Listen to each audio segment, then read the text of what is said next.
Assalamualaikum, selamat pagi anak-anakku semuanya. Kita bertemu lagi.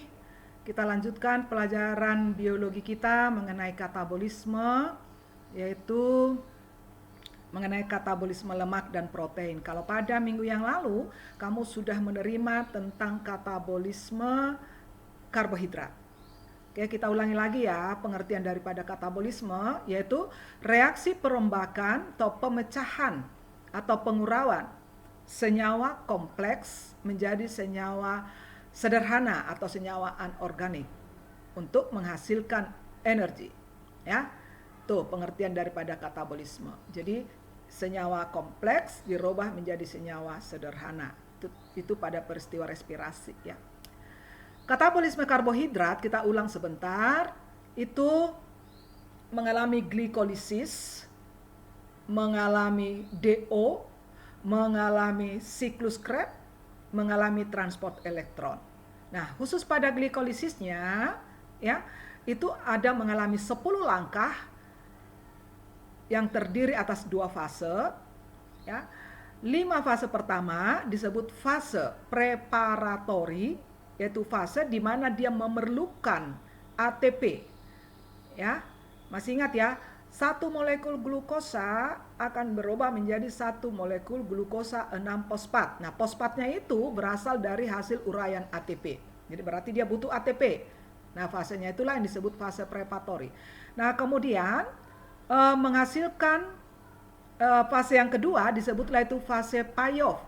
Yaitu fase payoff itu bukan memerlukan tapi menghasilkan ATP.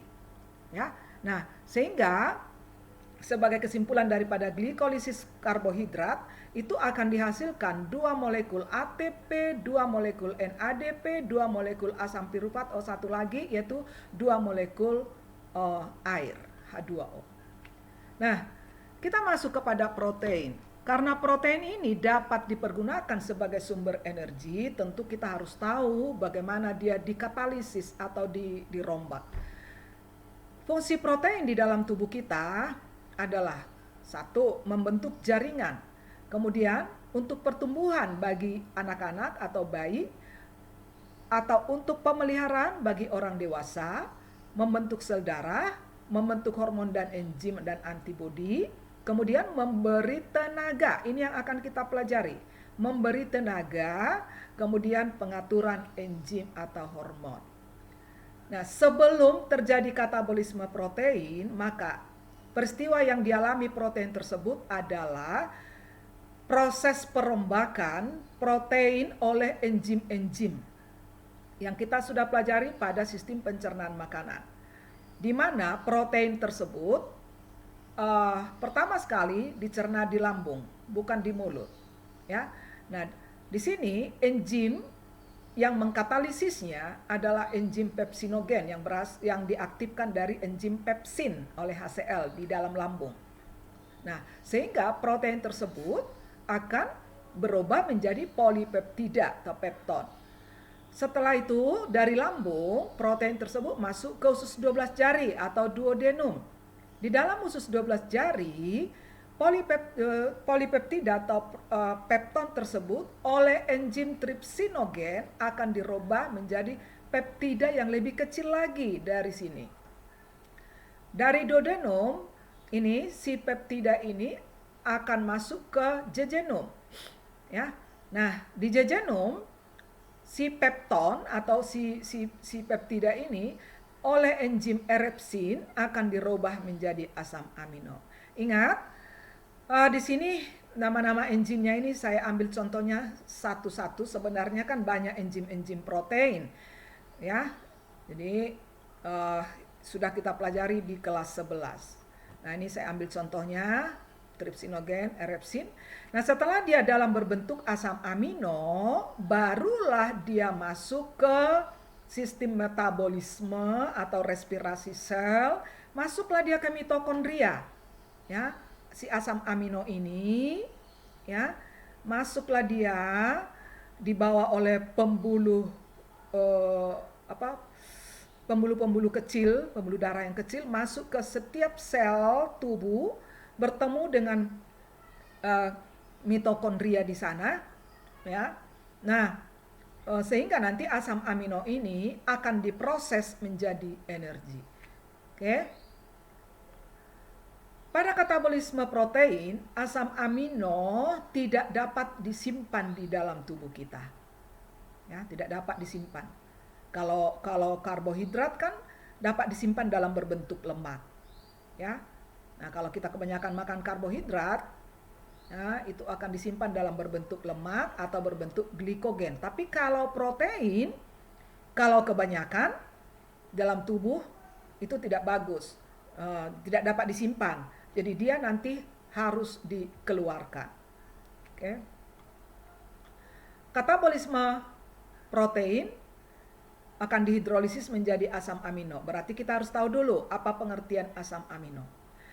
Asam amino itu adalah senyawa organik yang memiliki gugus karboksilat atau COOH dan amino atau gugus NH2. Oke.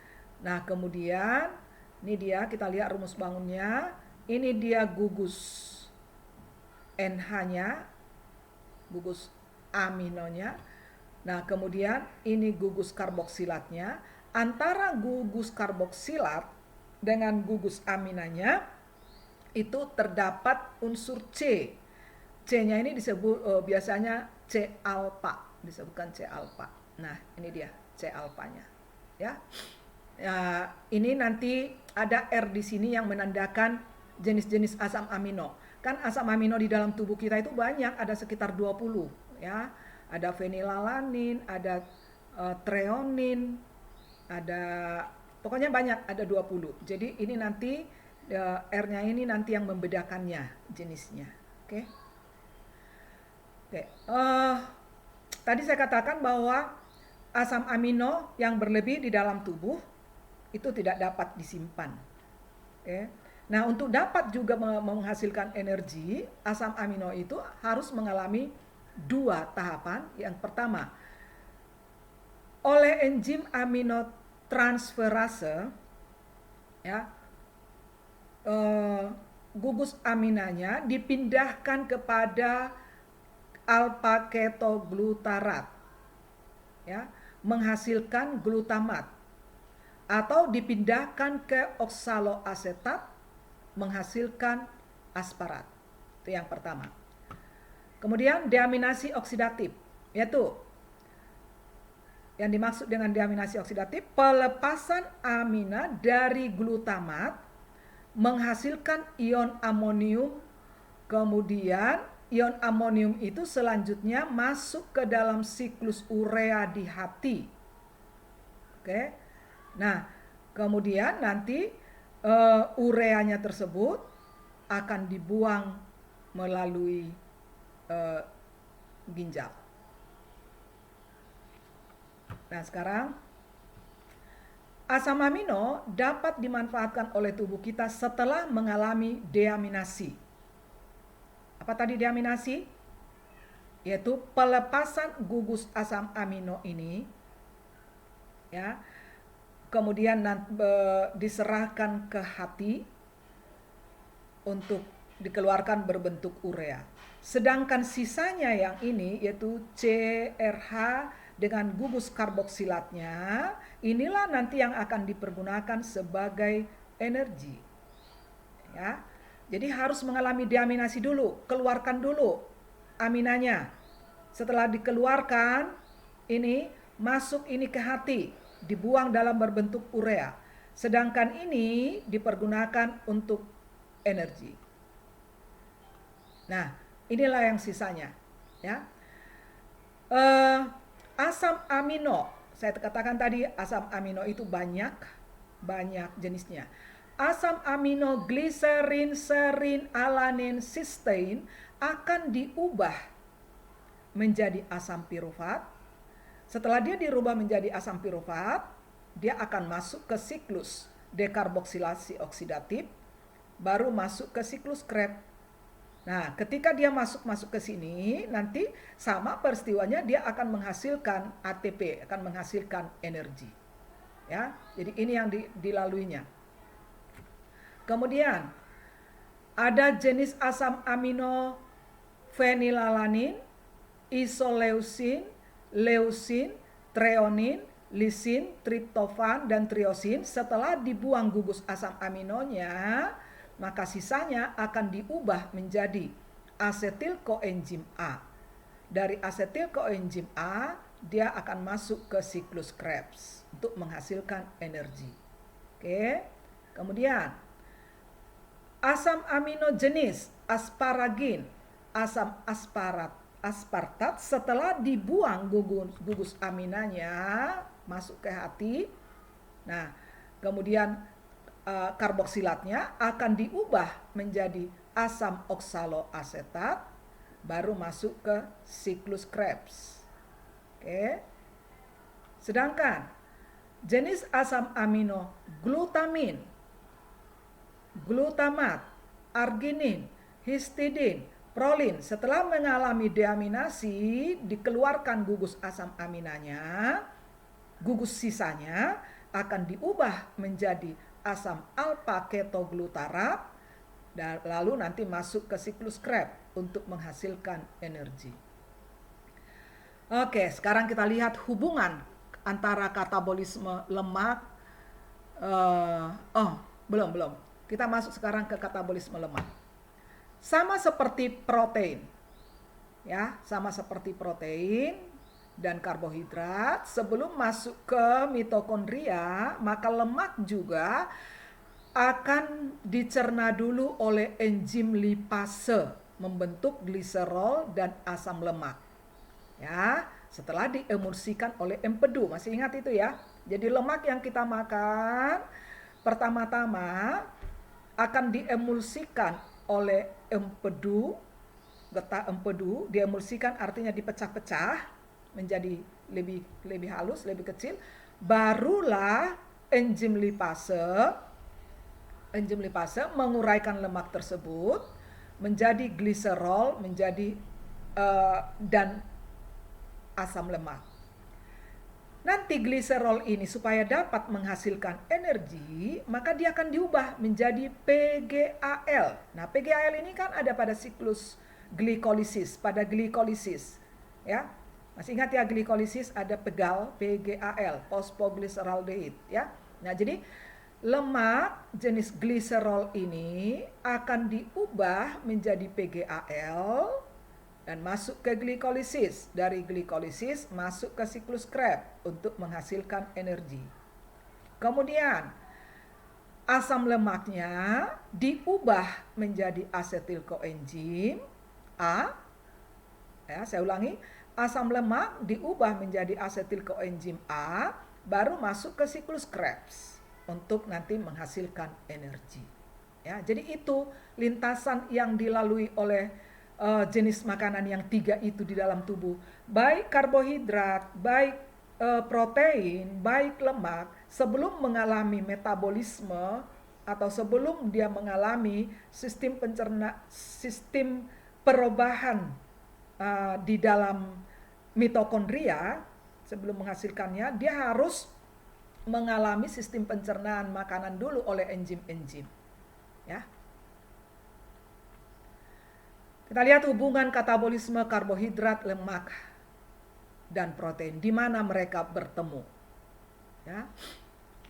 Kita lihat pertama sekali karbohidrat. Ya, di tengah karbohidrat. Karbohidrat yang kita makan oleh enzim dirubah menjadi glukosa.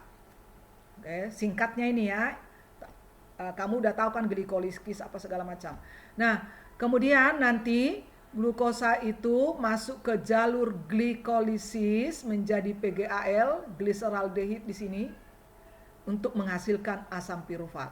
Tujuan akhirnya kan pirufat kalau glikolisis, ya, sampai di glikolisis, di pirufat.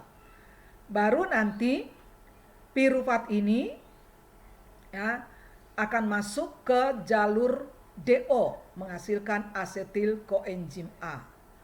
Nah, kemudian asetil koenzim A itu nanti akan masuk ke siklus Krebs. Ya, di sini dia nanti akan menghasilkan NADPH, FADH, ya, mengeluarkan CO2. Nah, di siklus Krebs. Nah, baru masuk ke fosfo terakhir ya, transport elektron di sini ya. Nah, ini kalau karbohidrat. Nah, kalau lemak di sini perhatikan pertemuan mereka. Lemak dirubah menjadi gliserol. Nah, nanti baru masuk ke glikolisis. Nah, baru nanti masuk ke asetil koenzim, baru ke siklus Krebs. Asam lemak juga seperti itu, dirubah menjadi asetil koenzim A, baru masuk ke siklus Krebs. Nah, protein. Protein dipecah menjadi asam amino, baru asam aminonya mengalami deaminasi, dibuang ya, masuk ke hati dibuang, sisanya itu gugus karboksilatnya ya. Ada yang masuk ke pirufat, ada yang masuk ke glikolisis, baru masuk ke DO untuk menghasilkan asetil koenzim A. Ada yang dirubah menjadi asetil koenzim A, kemudian masuk ke siklus Krebs. Jadi kalau kita lihat pertemuan mereka itu ada di siklus Krebs, dan zat persamaan mereka adalah terakhirnya di sini asetil koenzim A. Ya, mereka bertemu di siklus Krebs ya, dalam berbentuk asetil koenzim A. Ini pertemuannya. Pada bagian terlihat karbohidrat, protein, dan lemak bertemu pada jalur siklus Krebs dengan masukan asetil koenzim A. Asetil koenzim A sebagai bahan baku dalam siklus Krebs untuk menghasilkan energi yang berasal dari katabolisme karbohidrat, protein, maupun lemak. Katabolisme karbohidrat dan protein ya, dalam masing-masing satu molekul akan menghasilkan yaitu 36 ATP, sedangkan katabolisme lemak itu dalam satu molekul asam lemak akan menghasilkan yaitu 44 ATP. Ya. Kesimpulannya, jika kita makan dengan mengkonsumsi makanan yang mengandung lemak, akan lebih memberikan rasa kenyang jika dibandingkan dengan protein dan karbohidrat, karena rasa kenyang tersebut disebabkan oleh kemampuan metabolisme lemak untuk menghasilkan energi yang lebih besar ya. Jadi umpamanya kita jajan di luar sana, sampai di rumah saya jajan tadi tapi kok nggak berasa lapar-lapar ya, oh berarti makanan yang kita makan itu banyak mengandung lemak. Oke anak-anak, demikian yang dapat Ibu sampaikan. Kalau ada nanti yang kurang jelas, boleh ditanyakan melalui WA, nanti Ibu akan jawab. Terima kasih. Assalamualaikum warahmatullahi wabarakatuh.